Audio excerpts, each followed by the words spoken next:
Hey, what's up? Welcome back din sa ating Child With Some Balls TV. Alright, sa tayo nagbabalik muli mga kababayan para sa isa na namang reaction video at komentaryo. At ngayon pag-uusapan natin ang mga balitang ating nakalap, no? Pero syempre, bago ang lahat, please don't forget to subscribe, like, share, at comment dyan sa comment section. At pa-click na rin ang notification bell para ma-update kayo sa mga latest video uploads natin. Alright? So wag na natin patagalin, umpisahan na natin to. Let's go!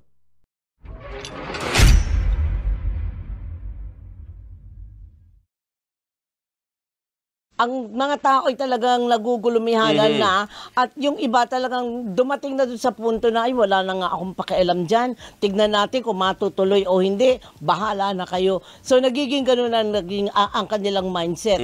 So Father, yung sinasabi ni Robert na pinakabagong kumbaga ay naratibo ay pwedeng pagbutuhan. Tama ba partner? Paano yun? Para i-dismiss. May magmomosyon na senator judge. Take note ha, judge ka pero ikaw ang magmomosyon. Para i-dismiss yung impeachment case ng defense ni Vice President Sara Duterte. Pwede ba yun, Father? Ubra ba yun at nasusulat ba yan sa ating konstitusyon? Alam nyo, hindi ko alam kung bakit anong ginagawa ng ating Senado kasi maliwanag ang ating saligang batas. Pag may articles of impeachment na, ang dapat susunod ay trial. Ang trial, ibig sabihin, reception of evidence, pakinggan ang ebidensya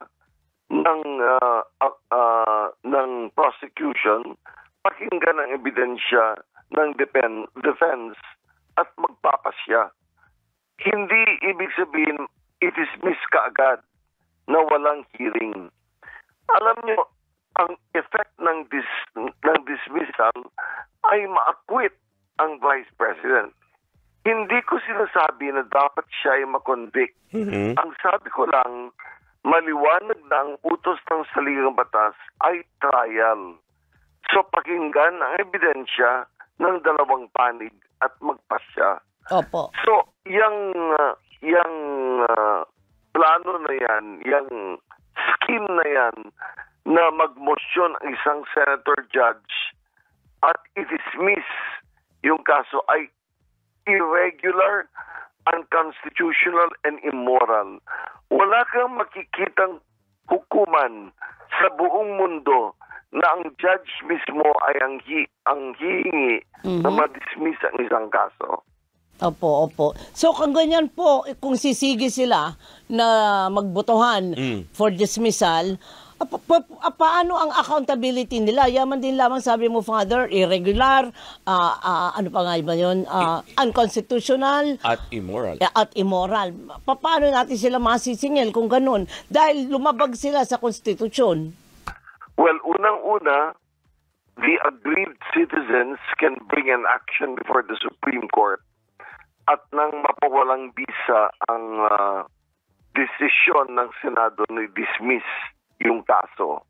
Kasi ang poder ng Supreme Court na mag-review ng mga ginagawa ng mga sangay at opisina ng pamahalaan ay malawak. We call this the broadened review powers of the Supreme Court to determine whether there was any grave abuse of discretion. So, hindi final ang desisyon ng Senado kung mag-desisyon man sila na i-dismiss yung kaso. Kasi may hukuman tayo, salamat sa Diyos, na nagdedesisyon ayon sa batas at ayon sa saligang batas. Pero yung mga senador mismo na sila ang bumotos na i-dismiss yung kaso, pwede silang kasuhan sa ilalim ng revised penal code. Okay. Pwede silang kasuhan ng dereliction of duty. Pwede rin silang kasuhan ng sa ilalim ng anti-graft and corrupt practices because by dismissing the case, they give an undue advantage to the respondent Vice President. So pwede silang kasuhan. Father, balik rin natin kung doon sa motion to dismiss. Paano naman kapag nag-motion to convict sila? At nanalo halimbawa, hindi naman natin sabihin, halimbawa nanalo din na i-convict. Ganon din po ang same explanation na ibinigay ninyo na tama ba? Illegal pa rin ba yun? Immoral pa rin ba yun? Hindi pwedeng mag-motion to convict na walang hearing. Kasi you cannot convict a person without a hearing. That violates due process. So, kailangan talaga umupo na sila, pakinggan ang ebidensya at saka magpasya. Matagal ng issue yan. Hindi ko alam ang dahilan ni Chis Escudero kung bakit nakabinbin yung issue na yan. Nung nasubmit ang articles of impeachment, dapat kaagad nangyari ang paglilitis. Pero ngayon, wala na silang dahilan na hindi ipagpatuloy ang paglilitis. Alam ko na may answer, may sagot na final ng ating Vice President. Ang title ay Answer Ex Abundante Cautela. Ibig sabihin, they are playing safe. Hindi nila tinatanggap kaagad ang jurisdiction ng impeachment court. Pero pag matuloy ang bista, ang paglilitis, may sagot sila. Yun ang ibig sabihin ng answer ex abundante cautela. Opo. Kasi dapat talaga mag-ruling na ang Senado ukol sa jurisdiction kasi sila ang dapat unang mag-ruling. Kung hindi sila makapag-ruling, pwedeng hingin sa Supreme Court ang isang desisyon ukol sa jurisdiction. Father, ang sinasabi kasi ng liderato ng Senado, ng presiding officer, wala naman nagsasabi, hindi naman ipinagbabawal ng konstitusyon yung ganung mga motion. Sabi niya, sige, ipakita nyo sa akin kung saan sa konstitusyon o sa Senate rules na nagsasabing bawal mag-motion ng isang judge. Nakakatawa yung dahilan niya. From the very nature of the fact that the Senate sits as an impeachment court, it is the nature of a court that the judge himself does not file a motion to dismiss. Dapat ang nasasakdal ang nagpa-file ng motion to dismiss. So, from the very nature of the fact that the Senate sits as an impeachment court, bawal sa isang hukom ang mag-motion na i-dismiss yung kaso. For example, wala namang nagsasabi sa saligang batas na dapat impartial yung judge. Pero yan ang isang demand ng due process na dapat impartial yung judge. So, walang silbi ang argumento na yan na hindi nakasaad sa saligang batas na bawal na mag-motion ng isang senator judge. Same kayo ng pananaw ni Senator Panfilo Lacson. Ang binabanggit kasi niya din, Father Rani, sabi niya, isa kang halimbawa, ikaw yung judge doon sa kaso, magmo-motion ka to dismiss and then sasabihin mo, the case is dismissed. Parang nakakatawa naman daw po kapag gano'n na nangyari. Exactly. That's why a judge himself never moves to dismiss. It is one of the parties who moves to dismiss, but never the judge. It is the judge who rules on the motion to dismiss kung pagbibigyan at hindi. At sa aking pananaw, mali na pagbigyan ang motion to dismiss kasi ang utos ng saligang batas ay pakinggan yung kaso. If ever, Father Rani, na napunta nga tayo doon sa senaryo na nag-move to convict or dismiss and then napagbigyan ang prosecution, ang House of Representatives umakyat sa Supreme Court, ano ang nakikita natin? Ano ang ini-expect natin na posibleng maging effect po nito, if ever? The Supreme Court, under our Constitution, has the power to determine any act of any agency, branch, or office of government is tainted with grave abuse of discretion. At kung yan ang magiging desisyon ng ating Supreme Court, ang pag-dismiss ng Senado ay void kasi it is an act with grave abuse of discretion. In short, parang walang jurisdiction ang Senado na mag-dismiss. So, void yung kanilang pag-dismiss kung yan ang magiging desisyon ng ating Supreme Court. And then may issue, Father Rani, doon sa mga itinatawag na caucus, doon sa pulong. Ang sinasabi kasi, dapat napag-uusapan na nila, napagdidesisyonan na yan bago sila, yung iba't ibang mga issue, bago sila mag-convene ito an impeachment court ulit para hindi rumble, hindi magulo kung ano-anong motion yung ipinupush pagdating sa kapag may hearing na sila. At para hindi nawawala doon sa direction kung saan talaga sila dapat papunta. Yeah, in fact, at this stage, dapat nangyari na yung mga unang phases ng isang trial. Kagaya ng pre-trial, tignan nila kung ano ang mga dokumentong isusumiti, markahan nila, at nang hindi na maging abalayan sa paglilitis. Yung caucus, wala namang pagbabawal dyan as long as it is in aid of the trial that should proceed immediately. Okay. Father, sorry meron lang akong pinuntahang importante, pero ito na, balik ako. Yung palang sagot mo doon sa tanong ko, kung pwedeng panagutin yung mga senador na magmumosyon para i-dismiss, paano po kung sila po ay kasuhan ng dereliction of duty, tatanggalin po ba sila? Well, if they are found guilty, there are penalties that can be imposed upon them. Alam nyo, Doris, since they are members of the legislature, they can be tried by our ordinary courts as long as they are tried.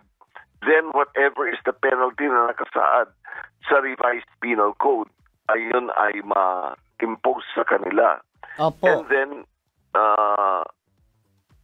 whether they are removed from office or not is also dependent on the nature of the case that is filed against them. Opo. Pero habang sila po ay nililitis, tuloy lang sila magtrabaho o hindi rin? Habang sila nililinis at wala pang desisyon, tuloy ang trabaho nila. Okay. Yes. May binabasa ko lang yung comment partner ng iba sa mga nanonood sa YouTube. Ang sabi, ang tagal ng issue ng impeachment na yan sa Senado. Sabi, hindi na kayo nagkakasundo. Bakit hindi nyo na lang ibigay sa Supreme Court yung power to try impeachment Rekta cases? na lang. Pwede ba yun, Father? Wala. Unfortunately, sa ilalim ng Article 11, ang sinasabi dyan ay Senate is the sole judge. So, hindi pwedeng ipasa yan sa Supreme Court. Alam niyo, Doris at Bert, nung nabuo ang isang komite na sulat ng draft ng bagong constitution, ako ay isang member doon. Opo. Si Chief Justice Renato Puno at Senate President Nene Pimentel ay ang mga chairman namin. Isa sa mga panukala namin ay ang trial of impeached officials ay gagawin ng isang constitutional court na siyang minungkahin namin. Pero sayang lang at walang nangyari dun sa proposal namin. Kasi sa mga ibang jurisdiction, may constitutional court na silang naglilitis sa mga impeachment cases. So, aabangan natin. Kasi mag-start today, 20th Congress. Correct. Oo. Pero hindi po ba tayo darating sa punto, Father, na naiinip na lang talaga yung mga tao at kumbaga tayo madali yung makalimot Hindi ba? Yung napakaiksi ng memorya natin, ay bahala na lang sila dyan. Hindi na magkakaroon ng interes? That is a great fear, Doris. Kaya importante ang mga programa kagaya nito so that the issue continues to remain alive with the national consciousness. Kasi alam niyo, Doris at Bert, this is a matter of public accountability. Correct. We are asking an elected officer of official to account for her actions. At hindi pwede na sa kadahilan ng marami siyang kaibigan sa Senado, walang mangyayari ang accountability. We are sending the message to the nation na kahit may katiwalian, pwedeng ipagwalang bahala kasi may mga kaibigan ka sa Senado o sa isang hukom na dapat maglilitis sa iyo. Tama. That's never good for the nation. So parang normalize yung wala nang respeto sa accountability. Exactly, and that is why it is important that you took up the issue again. Kasi tama kayo. Kung tignan nyo, parang nawawala na yung discussion about impeachment kasi parang walang nangyayari. But we must insist that accountability should take place to the impeachment trial. Oo, tama. Dahil nasasabay din, Father Robert, yung problema, yung pang-araw-araw na problema ng mga tao. Unahin ko muna sikmura ko. Yan ang kanilang sinasabi. Tapos, Father, isa pa, partner, di ba yung kanina pag-usapan natin baka kung paano kung mag-motion to dismiss o mag-motion to convict sila. Both hindi dapat kasi kailangan dumaan ka sa due process, sabi ni Father. And then isa pa, Father, kasi papasok yung 20th Congress, paano kung sabihin ng 20th Congress na hindi binding yung ginawa ng 19th Congress? Ayan. Ito katatapos lang ng Kongreso at wala kaming pakialam doon. Totally scratch namin kung ano man ang pinagagawa nila. What will happen? Alam niyo, ang sabi ng saligang batas, the moment the articles of impeachment are constituted, trial proceeds by the Senate.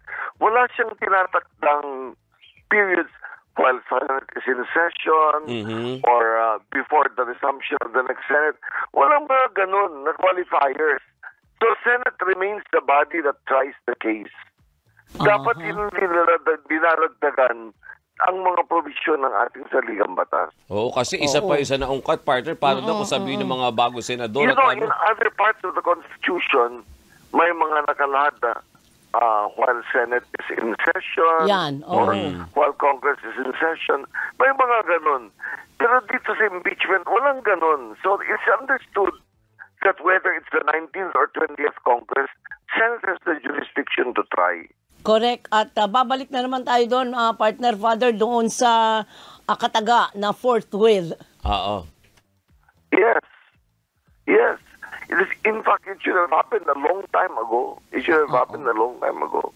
Okay. Sige, abangan natin ang susunod na kabanata, partner. Oo, basta Tapos, Father, tutulungan mo kami na makaintindi ng mga anytime. Yan, maraming salamat kasi napakaingay na po, puro noise. Hindi mo na alam kung paano mo mahihimay yung mga issue na naririnig at nababasa mo. Totoo yung sinabi